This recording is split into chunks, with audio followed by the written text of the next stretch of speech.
Baik, sama-sama kita akan belajar lagi tentang menabur di dalam firman kerajaan. Dan ayat mengenai menabur ini ditulis oleh Tuhan Yesus secara konsisten di dalam kitab Matius, Markus, dan Lukas.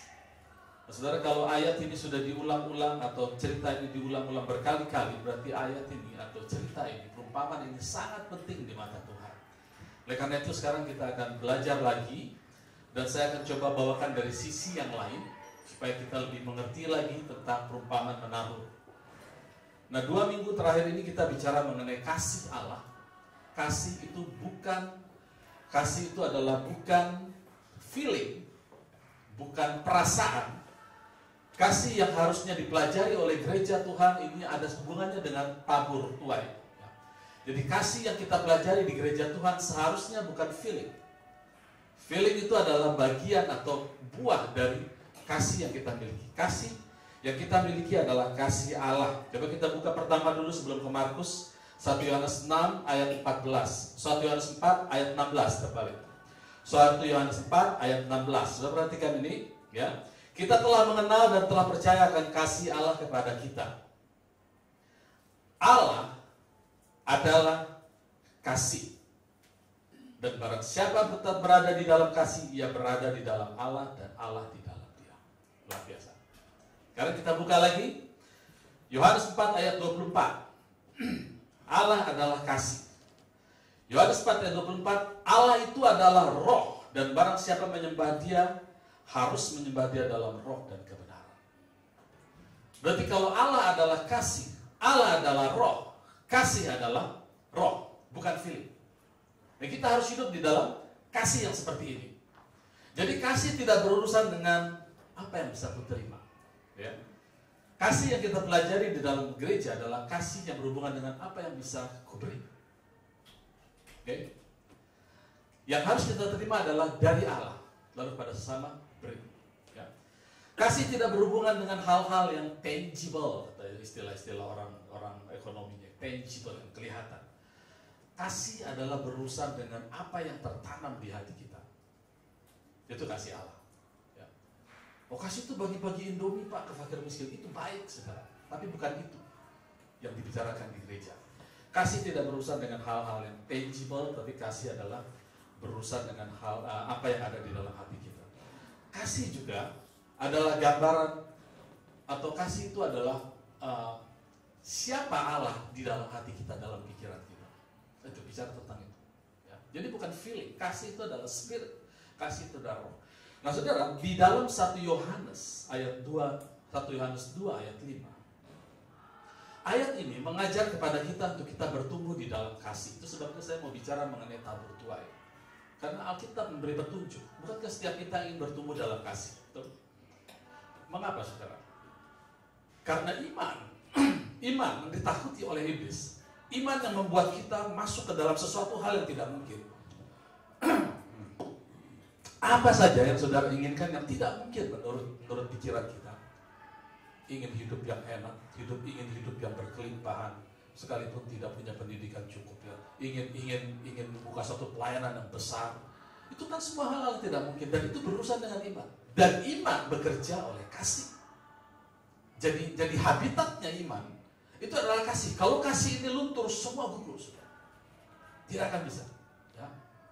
Oleh sebab itu, kita perlu bertumbuh dalam kasih.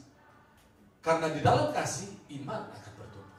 Karena pertanyaannya, Pak, bagaimana saya mau bertumbuh dalam kasih? Kalau bertumbuh dalam iman, kita sudah belajar. Ucapkan. Bertumbuh dalam kasih bagaimana, Pak? Ternyata sama, sudah. Coba lihat ya. Tetapi barang siapa menuruti firman-Nya, di dalam orang itu sungguh sudah sempurna kasih Allah. Dengan itulah kita ketahui bahwa kita ada di dalam Dia. Coba di-switch ke King James. Saya mau kasih terjemahan yang betul dari ayat ini. Jesus, yang ini kah?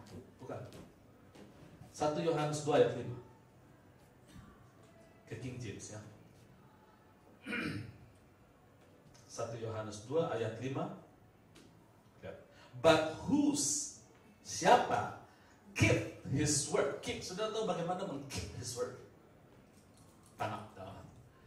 barang siapa yang menanam firman di dalam hati, who keep his word, in him verily is the love of God perfected. Perfected di sini adalah satu progress.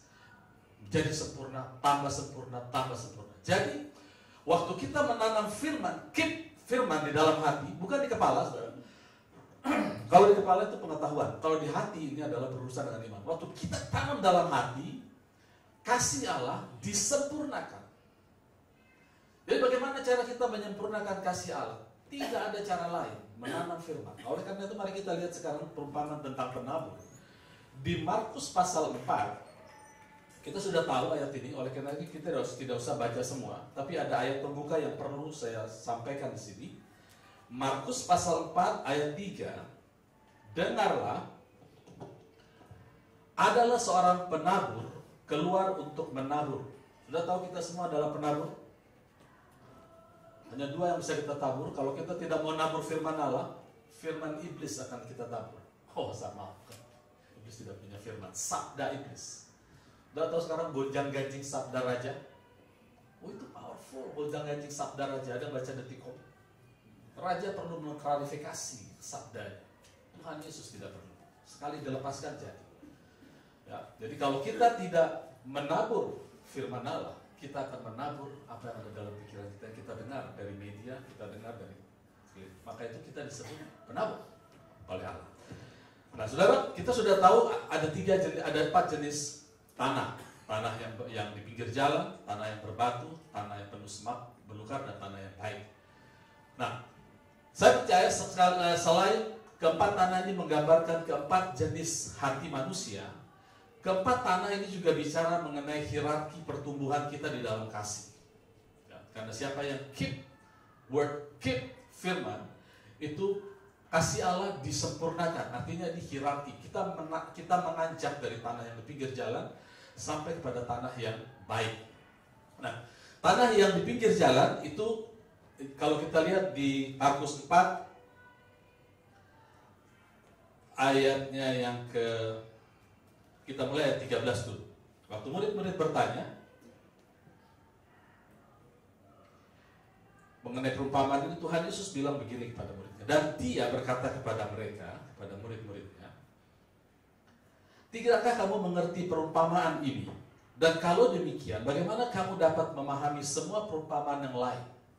Jadi bisa dibilang perumpamaan ini adalah induk dari semua perumpamaan yang lain. Kalau kita tidak mengerti perumpamaan ini, perumpamaan yang lain akan sulit kita mengerti. Jadi ada baiknya kita ulang-ulang perumpamaan ini supaya kita mengerti betul, tertanam betul dalam hati. Kita tahu supaya perumpamaan lain nanti kita bisa mengerti dengan mudah. Ayat 14, penabur itu menaburkan firman. Ayat 15, dan mereka yang di pinggir jalan ini, di mana firman itu ditabur, ialah ketika mereka mendengar, tapi iblis datang dengan segera dan mengambil firman dan ditabur dalam hati mereka. Jadi ini adalah satu posisi yang paling bahaya, di mana firman ditabur tidak mengerti, diambil iblis. Ditabur tidak mengerti, diambil iblis. Kita semua begitu dulu, kan? Kita semua begitu dulu. Ditabur tidak ngerti. Bahkan saya pernah diajar oleh seorang hamba Tuhan dengan pengertian yang saya tangkap salah. Hamba Tuhan itu mengajarkan benar. Dia bilang begini, ngerti tidak ngerti, baca firman. Gitu ya. Saya stop di situ. Jadi saya ngerti tidak ngerti, saya baca firman, baca terus. Ayat ini mengatakan tidak mengerti, bahaya, saudara. Nah, hamba Tuhan yang mengajarkan itu, dia bilang dalam khotbahnya dia selalu bilang, waktu saya tidak mengerti, saya bertanya. Dia maju, saya tidak. Karena dia bertanya, saya ngerti tidak ngerti, saya baca. Dia yang mengajarkan bahwa ngerti tidak ngerti baca, tapi waktu dia tidak mengerti dia tanya. Saya tidak tanya. Yang saya tangkap cuma ngerti tidak ngerti baca. Ayat ini mengajarkan kepada kita tidak mengerti, bahaya. Itu sebabnya sekarang lebih enak, saudara, ada audio Bible, ya. Kita bisa dengar sambil relax, tetapi tetap kita harus mencerna, saudara, karena tidak mengerti, bahaya. Bahkan saya sering seperti ini, saya dengarkan kitab di mobil, sambil dia bicara saya juga bicara. Ikuti, jadi beo, ya. Karena kalau tidak mengerti, bahaya. Ayat ini mengatakan seperti itu, jelas. Kemudian kita sudah lewat dari ayat 15 ini, ya. Kita semua mengerti. Ayat 16, dan demikian juga mereka yang ditabur di tanah yang berbatu, ialah yang ketika, saudara, yang saya baca ini terjemahannya lain sama saudara, jangan terpengaruh ya, karena saya pakai terjemahan King James langsung. Ya. Ini pemberian orang dan tidak diperjualbelikan. Jadi saudara nggak akan ketemu seperti ini. Terjemahan direct, terjemahan literal dari King James. Dan demikian juga mereka yang ditabur di tanah yang berbatu, ialah yang ketika mereka telah mendengar firman itu, dengan segera menerimanya dengan gembira. Gembira. Kasih tahu, diberitakan firman gembira. Tetapi tidak mempunyai akar dalam diri mereka, dan dengan demikian tahan sebentar saja. Setelah itu, ketika penindasan dan penganiayaan karena firman itu datang, dengan segera mereka tersandung.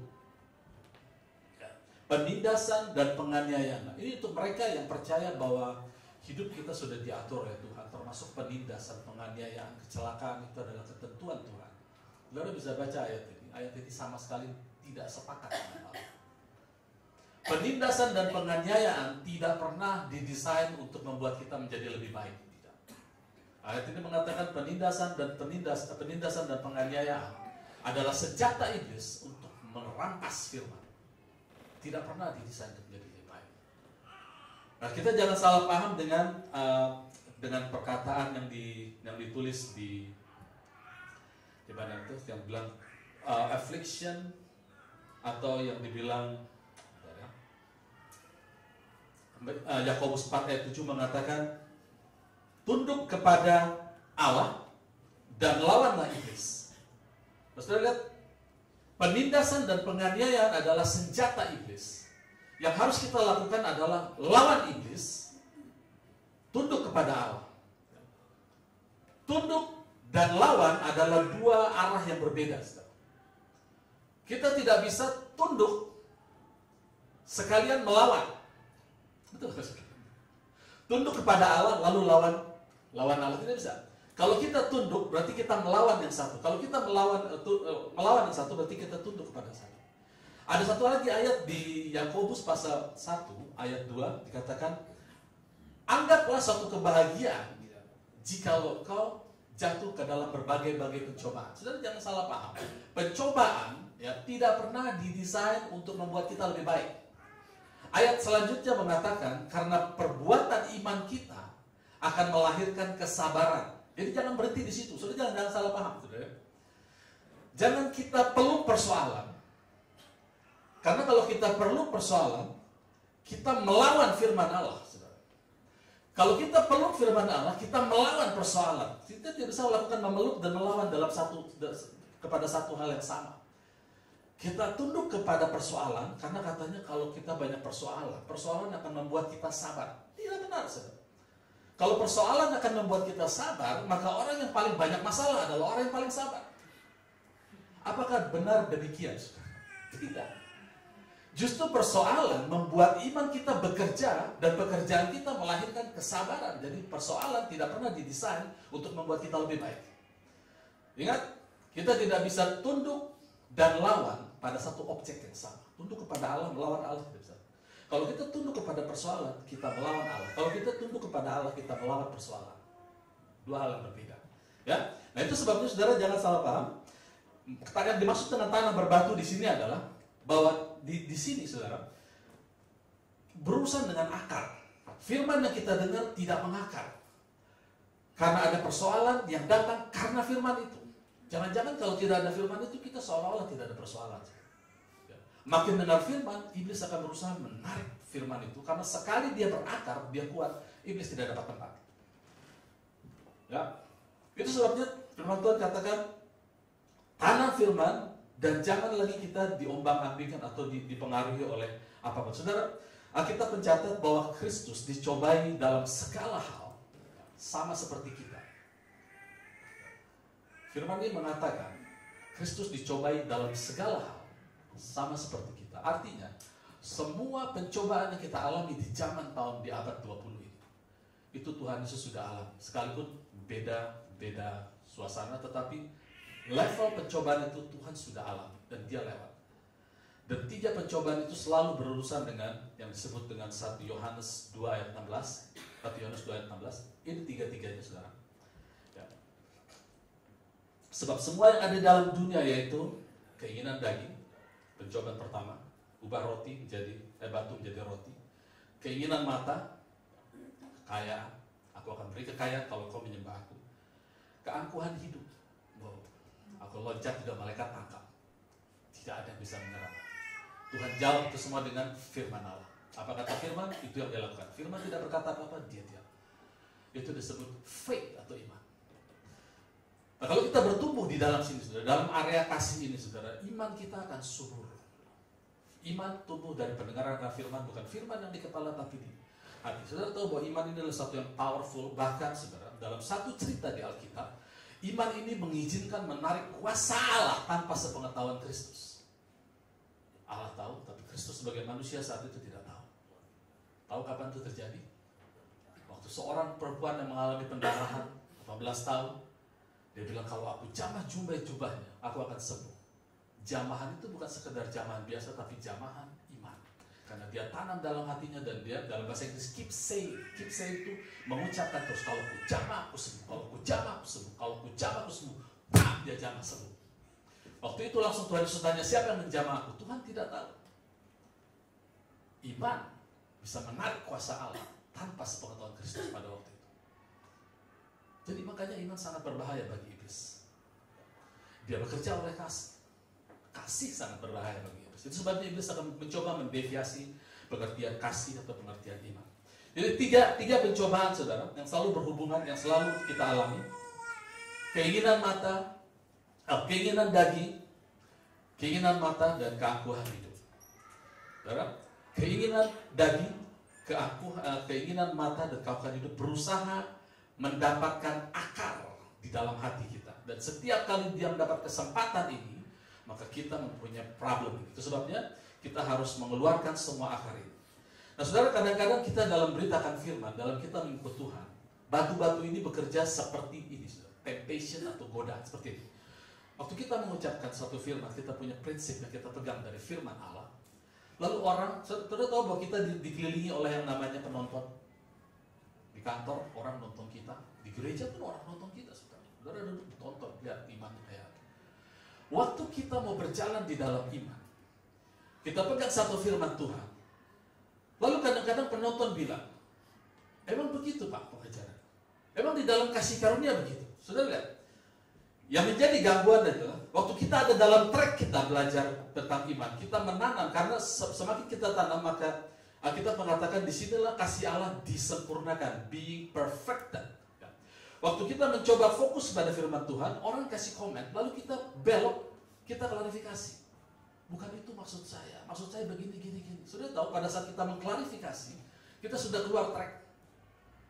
Waktu kita bertekun dalam firman, orang bilang hati-hati dengan kasih karunia. Itu menina bobokan jemaat, kita langsung balik. Bukan gitu maksud saya. Kita keluar dari track. Kita tidak lagi bertumbuh di dalam kasih karunia Allah. Dan seberapa banyak sekarang anak-anak Tuhan keluar dari track. Minggu lalu saya ketemu teman saya. Kalau ini udah keluar dari track betul-betul ini. Dia bilang begini, Tuhan Yesus sudah menyelamatkan kita oleh kasih karunia. Dan dia tidak memerlukan iman kita. Kita setuju atau tidak setuju, Tuhan Yesus selesaikan itu. Itu benar, saudara. Tapi kalimat selanjutnya, dia tidak memerlukan iman kita. Itu deviasi. Karena tanpa iman, kita tidak bisa mengambil itu. Tidak berkenan kepada Allah. Kalau tidak perlu iman, semua manusia di dunia ini sudah selamat, saudara. Perlu iman. Iman bekerja oleh kasih. Nah, kadang-kadang kita berusaha untuk mengklarifikasi itu. Sebentar, bukan itu maksud saya. Tuhan Yesus pada waktu dia memberi makan 5.000 orang. 5.000 orang diberi makan. Lalu dia pergi ke Kapernaum. Orang-orang yang diberi makan 5.000 ini, plus yang diceritakan 5.000 banyak sekali, saudara. Aslinya lebih dari situ, ada anak dan istrinya. Orang bilang begini, Yesus kemana aja? Kami mencari Engkau. Lalu Tuhan Yesus bilang begini, kamu cari saya, bukan karena kamu melihat mukjizat atau bukan karena kamu mencari saya, karena perutmu kenyang. Dia bilang, perutmu. Carilah makanan yang bisa membawa kau pada hidup kekal. Terus orang-orang bilang begini, kami mau Tuhan, percayalah kepadaku.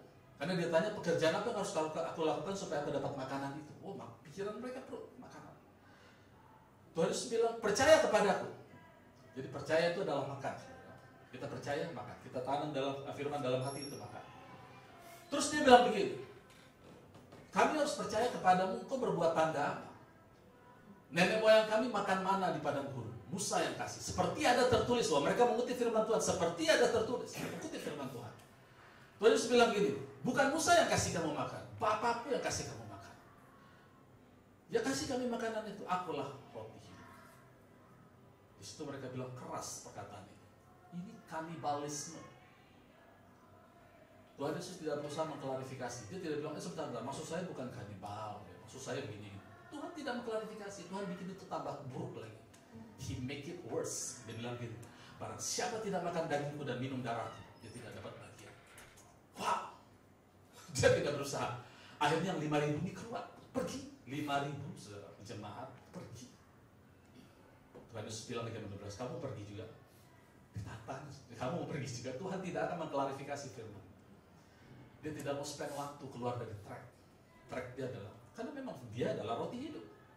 Nah saudara, bukan berarti kita ngomong kasar sama orang lalu bilang, kamu mau ikut saya? Oh, saya diampuni, tetap diampuni. Oh, gitu. Bukan. Poinnya begini. Poinnya adalah kalau Tuhan pimpin kita untuk bicara sesuatu, saudara tidak usah sibuk mengklarifikasi pembicaraan.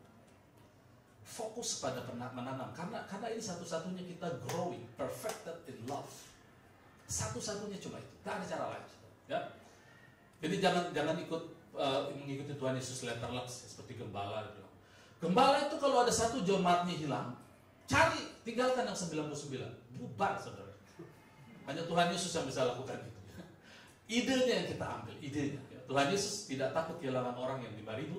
Bahkan dia bilang yang 12 mau pergi, pergilah, silakan. Yang 12 itu bilang apa? Tidak Tuhan, karena Engkaulah anak Allah yang hidup. Kami mau kemana lagi? Nah, sejak saat itu Tuhan Yesus mulai membukakan pewahyuan kepada kita. Oke, jadi jangan merespon kritik atau merespon sesuatu yang kita belajar seperti ini. Belajar kita mendengar suara Tuhan, sesuatu yang tidak perlu kita tanggapi, Tuhan pasti bicara pada kita. Saudara buka di Yohanes 5 ayat 44. Ini kuncinya. Saudara. Yohanes 5 ayat 44. Bagaimana ini prinsip bagaimana kita bisa fokus mata kita pada firman. Karena ini yang paling penting, saudara. Ya. Bagaimanakah kamu dapat percaya? Kamu yang menerima hormat seorang dari yang lain dan tidak mencari hormat yang datang dari Allah yang Esa. Bagaimana mungkin kita bertumbuh dalam kasih? Percaya itu adalah sesuatu yang aktif. Menanam firman di dalam hati itu percaya. Bagaimana mungkin kita bisa menanam fokus firman menanam firman di dalam hati kita? Kalau kita sibuk mengklarifikasi orang, itu kan artinya kita tolong hormati perkataan, bukan gitu kan? Kalau saya bicara, kalau misalnya Pak Fredrik, bukan gitu Pak, maksud saya klarifikasi. Bukan gitu Pak, maksud saya gini.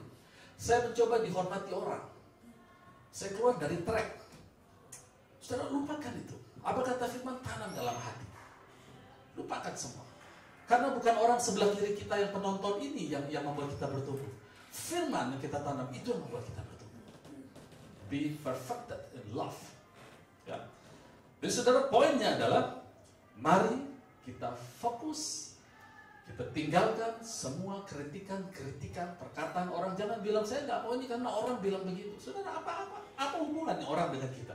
Saudara, perkataan itu berbahaya kalau kita mau mengerti. Saudara, ada orang masuk penjara atau ada orang membunuh orang karena perkataan yang simple. Ada orang masuk penjara. Waktu itu saya melayani di penjara. Saya tanya, kenapa masuk penjara bunuh orang? Kenapa? Karena dihina. Mungkin dibilang, kamu keturunan yang kurang baik. Betul? Kamu keturunan yang kurang baik. Bisa membuat dia masuk penjara. Padahal itu bukan perkataan dia, perkataan orang. Jadi orang bicara sama dia tersinggung, dia tusuk orang, mati, dia masuk penjara. Jadi karena perkataan yang simple, hidupnya rusak. Itu sesuatu yang bodoh. Sesuatu yang begitulah dunia gelap, saudara. Di Jakarta ini berapa kali saudara serempet-serempetan mobil cuma gara-gara serempet-serempetan masuk penjara.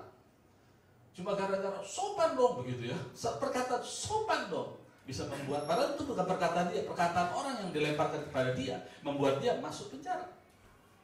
Udah dengar itu ramai di internet itu. Ya. Cuma gara-gara begitu saja.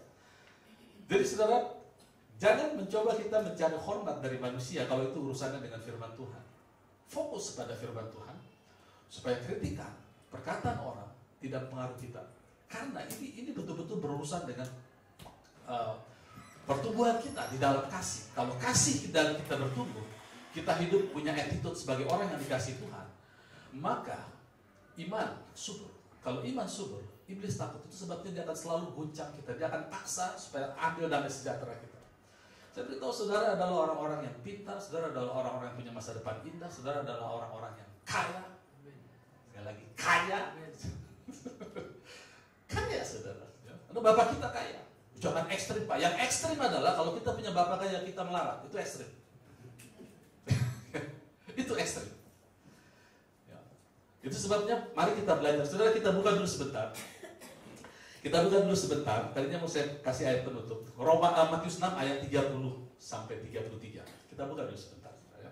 Ini hati Tuhan. Ini hati Tuhan. Matius 6 ayat 30 sampai 33. Ya. Tapi saya ingin baca ini di dalam versi NSG. Ya, The Message. The Message adalah satu versi Alkitab yang diterjemahkan menurut idiom pada waktu itu. Ya. Saya terjemahkan untuk saudara ya. If God gives such attention to the appearance of wildflower, kalau Allah memberi perhatian kepada bunga-bunga liar, wildflowers, yang most of which are never seen, never even seen, yang kebanyakan dari mereka itu tidak pernah dilihat orang, tapi Allah memberi perhatian kepada bunga-bunga liar. Don't you think He'll attend you? Bukankah kau akan berpikir bahwa Dia akan memperhatikan kita? Attend ini bukan sekedar memperhatikan. Attend itu hadir, saudara. Saudara diundang pesta, hadir datang dengan segala maksud, dengan pakaian, dengan kendaraan macam-macam.